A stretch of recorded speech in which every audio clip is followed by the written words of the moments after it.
2024 has been a fairly quiet year as far as Age of Empires 2 Definitive Edition is concerned, but just today they announced a new DLC coming for Age of Empires 2.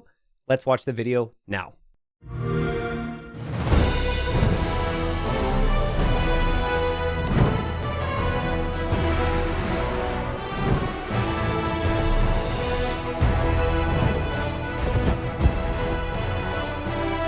Invasions, massacres, sieges. Across the wine-dark sea they came, their prows pointed for Greece.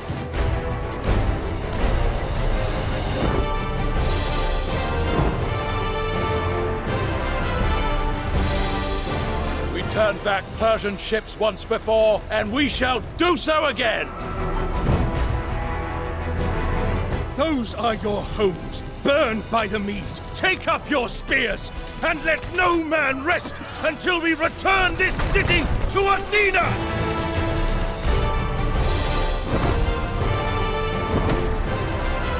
Look to the front!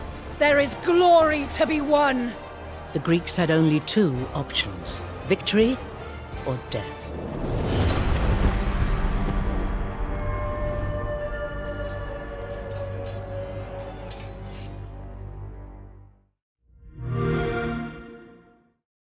Okay, so pretty cool video, right? And it is very different than any of the videos they've shown us with DLCs in the past. Right off the bat, it's important to note, this is a single-player DLC.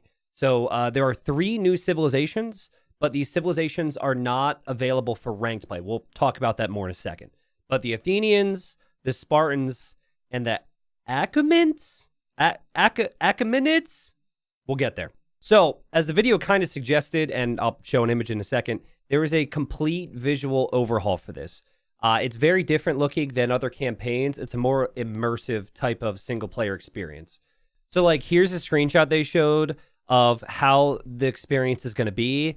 This, to me, looks very different than anything else campaign-wise, and it really almost feels like Civilization or some other game. I'm sure you guys have better ideas. So I think right off the bat, the theme really is a more immersive, different single-player experience than anything they've released before.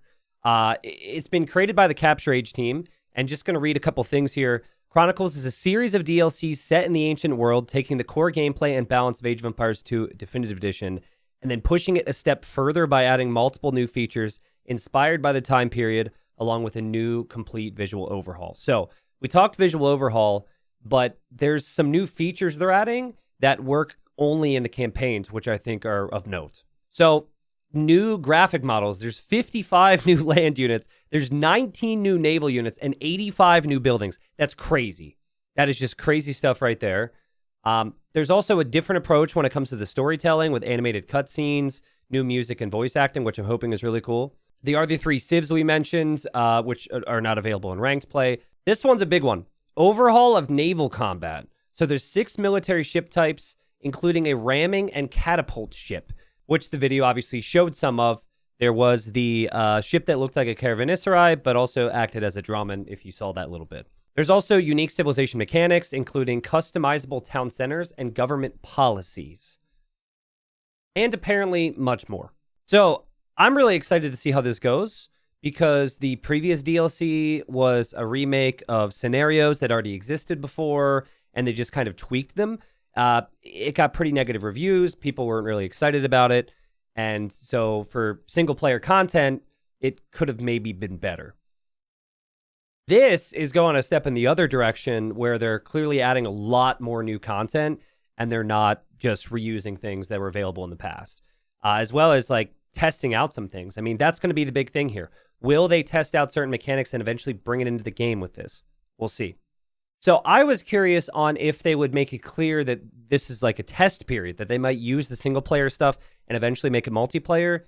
They didn't really say that, but I am excited to see how that goes. They didn't really give a lot of details on all the new things, like they didn't list them out, but they did list oysters here.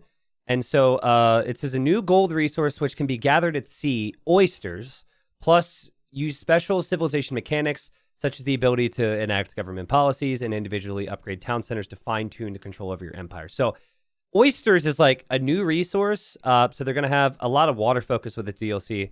And yeah, we'll see how it goes. That's pretty much all they've said so far. They've said a lot, of course, but there's a lot we're going to have to find out when this comes out.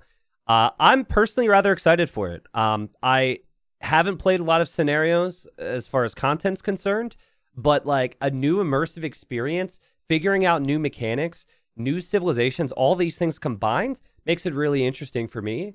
And again, from the multiplayer aspect, I do feel like some of these things they may be experimenting with to eventually bring into the game in greater capacity. I think what would have been really bad, let's say that is their big vision, is if they made them all available for ranked, added all these new things. I think it would have been a big mess, and maybe always will be a big mess. So we'll see if they avoid that or not. That's pretty much it. Give me your thoughts. I'm really curious to see what you guys have to say about this. I'm going to look to your comments as well to see if you're interested in me playing some of these. This, to me, right off the bat, I'm just like, I think this could be really cool because there's going to be a lot more learning alongside the gameplay.